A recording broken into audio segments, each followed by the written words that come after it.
La révélation, temps et miracle. La révélation induit une suspension complète mais temporaire du doute et de la peur.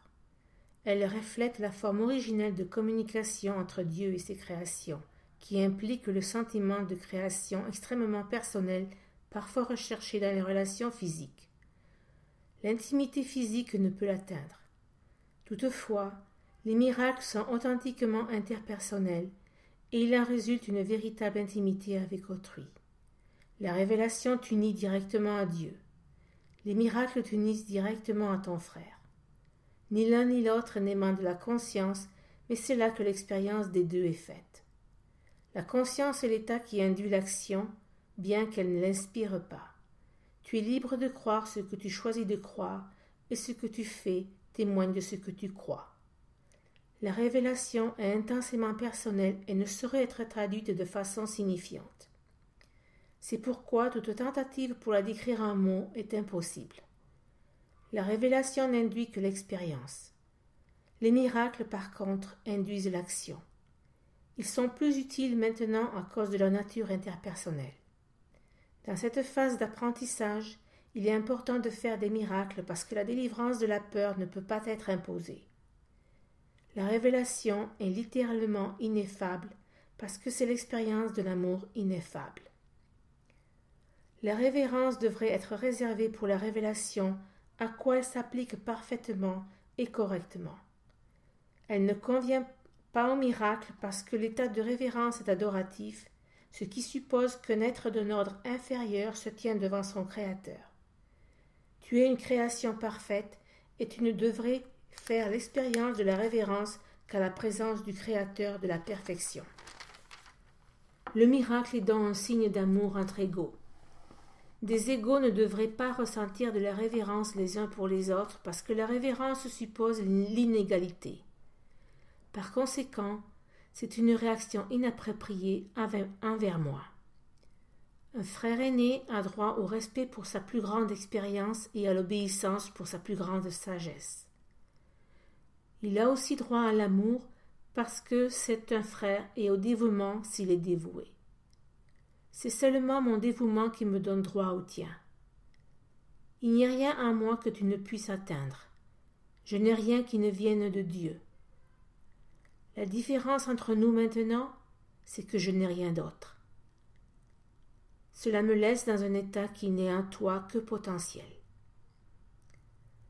Nul ne vient au Père que par moi, ne signifie pas que je sois en aucune façon séparé ou différent de toi, excepté dans le temps, et le temps n'existe pas réellement. Cet énoncé est plus significatif si l'on applique à un axe vertical plutôt qu'horizontal. Tu te tiens au-dessous de moi et je me tiens au-dessous de Dieu. Dans le processus d'ascension, je suis plus haut parce que, sans moi, la distance entre Dieu et l'homme serait trop grande pour que tu puisses l'embrasser. Je comble la distance comme ton frère aîné d'une part et de l'autre comme un fils de Dieu. Mon dévouement pour mes frères m'a mis en charge de la filialité, que je rends complète parce que je la partage. Cela peut paraître contredire l'énoncé « Moi et le Père, nous sommes un ». Mais il y a deux parties à cet énoncé et en reconnaissance du fait que le Père est plus grand.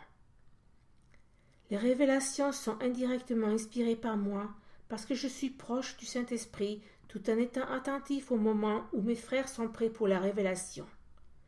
Je peux ainsi leur apporter d'en haut plus qu'ils ne peuvent attirer vers eux-mêmes d'en haut.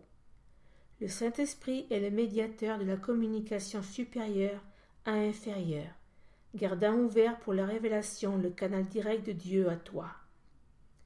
La révélation n'est pas réciproque.